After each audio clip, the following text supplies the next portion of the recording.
semangat, selamat pagi semuanya, salam sehat selalu. Untuk pertemuan kali ini, saya akan menjelaskan tentang cara ataupun pengenalan alat hidrolik PL20DF. Kalau dalam pertemuan yang kemarin, kalian kan sudah menguasai alat PPD ya. Untuk pertemuan kali ini, saya akan menjelaskan sebelum kalian mengoperasikan alat ini, saya akan menjelaskan mulai dari atas sampai ke bawah tentang PL hidrolik L20DF. Oke, kita mulai dari atas. Di sini, ini adalah tempat pegangan ataupun tempat mendudukkan kompas. Kalian tahu kan semuanya kompas. Fungsi kompas ini adalah untuk mengutarakan alat ini. Jadi setiap sudut yang diukur itu mengacu pada arah utara. Jadi cara memasangnya ini gampang, tinggal pasang, tinggal lihat ada titiknya dua di sini dan di sini ada bautnya. Ini ada bautnya, dilonggarkan dulu dan dipasang. Seperti ini ya. Nanti untuk pengoperasiannya Bapak akan jelaskan lebih lanjut. Ini dipasang, kita tinggal melihat titiknya yang ada dua. Oke. Sampai dia betul-betul masuk. Oke. Kompas ini sudah duduk, diambil sampai titiknya masuk, kemudian dikencangkan. Ini kompas ini, tidak dari atas ini kompas. Ya, ini kompas fungsinya untuk mengutarakan alat ini. Jadi kita tinggal melihat. Nanti untuk penyetelan kompasnya nanti akan Bapak ajarkan untuk pertemuan berikutnya. Oke. Setelah dari atas kita turun ke bawah. Di sini ada teropong. Ini adalah teropong. Ya, ini kalian lihat, coba kalian lihat baik-baik. Ini ada teropong. Sangat berbeda dengan alat PPD yang kemarin kalian sudah kuasai ya, sangat berbeda. Ini sangat jauh berbeda. Di sini ada teropong yang kemarin cuma memiliki satu lensa okuler, sedangkan ini ada dua. Ini ada dua ya. Ini adalah untuk melihat objek, sedangkan ini teropong yang ini untuk melihat objek atau benda seperti yang kalian lihat pada alat PPD. Ini untuk pembacaan sudut. Jadi masing-masing teropong ini mempunyai telan tersendiri. Sama seperti ini, dalam teropong ini timbal balik. Di sini ada visir. Dan kalau dibalik juga di sini ada visir. Ya, visir. Ini jadi dia timbal balik, visir tetap ada. Jadi kita mulai dari teropong dulu. Ini berbeda dengan alat kemarin. Kemarin untuk tombol objeknya berada di sebelah sini. Sedangkan untuk alat hidrolik, untuk memfokuskan objek itu ada yang berwarna hitam ini. Ini untuk fokus objek. Ya. Sedangkan untuk benang diafragma tetap seperti ini. Ini ada tombol yang warna hitam. Ini untuk melihat benang diafragmanya. Jadi jelas ya. Ini untuk tombol benang diafragmanya, benang rambu atau diafragma, dan ini tombol objeknya. Ini yang warna hitam. Ini bisa diputar bergerak. Nah, sedangkan untuk lensa okuler bacaan sudut, untuk memperjelas objek, ini tombol memperjelas bacaan sudut yang ada di dalam. Nanti di dalam teropong ini nanti Bapak akan jelaskan dalam tutorial berikutnya apa yang kelihatan dalam teropong ini. Ya, oke. Untuk lensa okuler objek sudah, lensa bacaan sudut sudah, perbesar perjelas objek sudah. Dan untuk memperjelas bacaan sudut, tombolnya di sebelah sini. Nah, mungkin nanti ada yang bertanya, Pak, ini fungsinya ini teropongnya timbal balik. Ya, ini fungsi teropongnya timbal balik. Jadi kita bisa melakukan pengukuran. Kalau dia balik ke sini, ini namanya bacaannya luar biasa atau reiterasi. Sedangkan di sini, ini bacaannya biasa atau repetisi.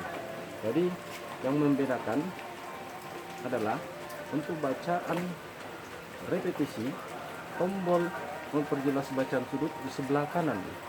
Sedangkan bacaan reiterasi atau bacaan luar biasa, tombolnya di sebelah kiri.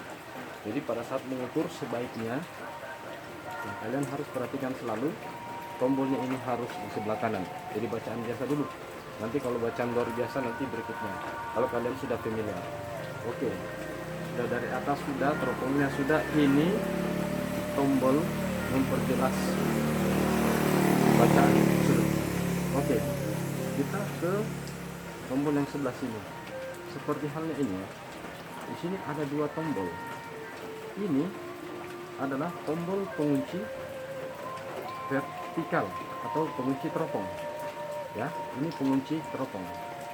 Jadi setelah ini dikunci, ini tidak bergerak. Dan untuk menggerakkan secara halus, ini tombol penggerak halus vertikal. Ya, jangan salah ya nak ya. Ini tombol adalah harus vertikal, dan ini pengunci teropong vertikal atau pengunci vertikal atau pengunci teropong. Jadi ini kalau saya longgarkan, ini bergerak. Ini saya kunci, ini tidak bisa bergerak. Ini jangan dipaksa ya. Pada saat terkunci, alat ini jangan dipaksa. Oke. Sekarang selanjutnya kita turun ke bawah. Di sini ini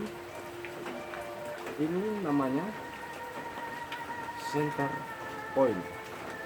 Ini ya, ini namanya center point. Ini untuk melihat titik yang ada di bawah tombol ini, center point. Di sini ada skrupnya, skrup untuk memperjelas patok atau titik yang ada di bawah. Misalkan di bawah ada patok, ini kita memperjelas patoknya supaya jelas. Jadi kita tidak perlu lagi menggunakan indikator. Kita tinggal melihat dalam lensa ini untuk melihat center point apakah sudah pas-pas berada di tengah-tengah alat ini, center terhadap alat ini. Oke, selanjutnya ini kita lihat di sini adalah ada cermin. Ini cermin pencahayaan bacaan sudut. Jadi ini dapat diputar. Ini dapat diputar. Fungsinya agar kita mencari pencahayaan supaya cahaya yang masuk itu sangat jelas, supaya jelas untuk pembacaan sudut nanti. Nah, ini cermin pencahayaan sudut. Jadi ini kita putar sampai di dalam sini. Misalkan ini ketutup, kita tidak akan bisa melihat apa-apa di dalam. Nah kan ini dibuka, apalagi kalau kita memantulkan cahaya masuk, semakin jelas di dalam. Oke, jadi ini cermin bacaan sudut. Ini center point. Selanjutnya kita turun ke bawah sini lagi. Di sini ada 1, 2, 3, 4 tombol. Ada 4 tombol ya. Ini yang di sini yang terkadang salah pengertian. Ini ada 2 tombol pengunci. Ini pengunci piringan atas, sedangkan ini pengunci piringan bawah.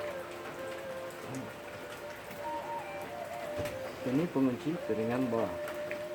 Kalian bisa lihat di sini ada piringan yang berwarna hitam. Nah, sekali saat kita mengunci piringan atas, piringan ini melengket ke bagian atas, jadi dia bergerak. Ya, jadi yang di bawah yang bergerak. Nah, sedangkan di saat kita mengunci piringan bawah, kita mengunci dua-duanya tidak bergerak. Ini kita longgarkan, yang bergerak di atas.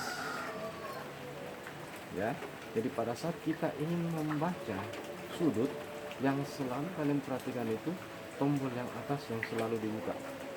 Tombol pengunci piringan bawah ini cuma sekali kita gunakan pada saat kita mengutarakan pesawat ini menggunakan kompas.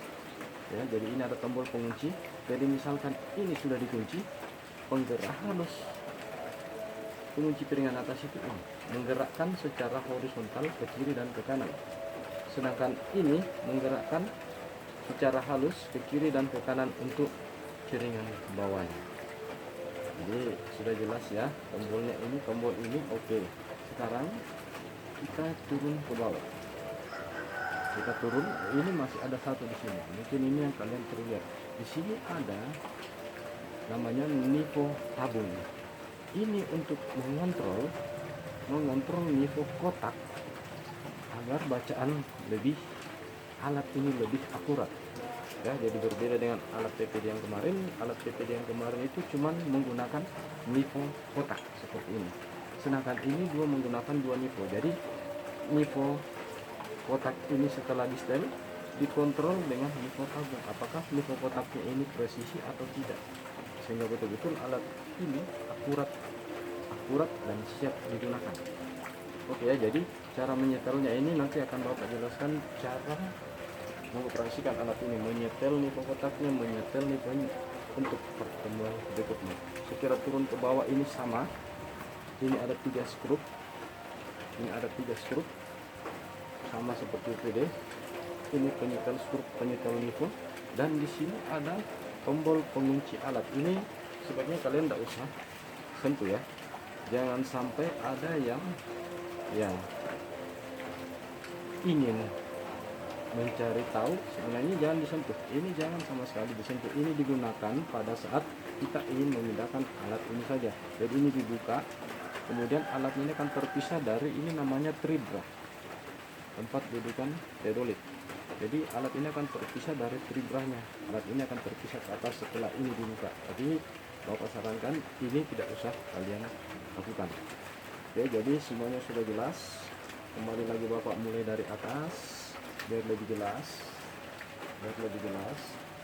Dari atas ini ada kompas. Kemudian kita turun, di sini ada visir dalam teropong ini. Di teropong ini ada 2 lensa. Yang ini lensa objek dan ini lensa bacaan sudut. Visirnya juga timbal balik. Ya, visir ada 2 timbal balik. Kemudian di sini sebenarnya ini fungsinya ini tempat menggantung nivo atau water pass di sini. Misalkan ada alat water pass mini, water pass kecil untuk kita menggantung biar lebih akurat. Dan inilah yang menjadi acuan juga bahwa ini adalah as daripada alat ini, center dari alat ini. Ya, jadi biasanya kalau kita ingin mengukur tinggi alat sampai setinggi ini, disinilah as alatnya. Ya, kemudian turun ke bawah sini adalah cermin bacaan sudut. Kemudian ini adalah skrup perjelas bacaan sudut. Ini pengunci teropong atau pengunci vertikal. Ini penggerak harus vertikal, jadi ini diputar, akan setelah ini diputar, ini akan bergerak secara halus. Kemudian ini adalah center point untuk melihat patok yang ada di bawah atau titik yang ada di bawah. Kemudian kita putar, ini adalah skrup pengunci piringan atas yang digunakan untuk membaca sudut atau mencari objek yang akan kita tuju. Ini penggerak halus horizontal piringan atas, ini pengunci piringan bawah, dan ini penggerak halus piringan bawah. Kemudian kalian lihat lagi, ini adalah nivo tabung dan ini adalah nivo kotak. Ini adalah skrup penyetel nivo. Sekira sudah jelas. Jika ada yang mau bertanya, silakan kalian bertanya dalam classroom nanti. Jadi video ini Bapak sengaja buat biar kalian bisa melihat, kalian bisa tahu bagian-bagian dari alat teodolit yang sebenarnya akan kita lakukan, praktekkan seandainya tidak ada wabah corona ini. Oke lah ya. Sekian video penjelasan Bapak tentang alat ini. Kalau masih ada yang kurang jelas, silakan kalian bertanya. Silakan kalian melihat berulang-ulang video ini. Kalau ada yang kurang jelas, silakan kalian tanyakan. Oke nah ya. Sampai di sini video ini. Untuk video selanjutnya, silakan kalian lihat. Nanti kalian akan lihat cara menyetel dan menggunakan alat ini dan cara membaca sudut. Kalau untuk membaca rambu kalian sudah paham. Oke, sampai ketemu pada video berikutnya.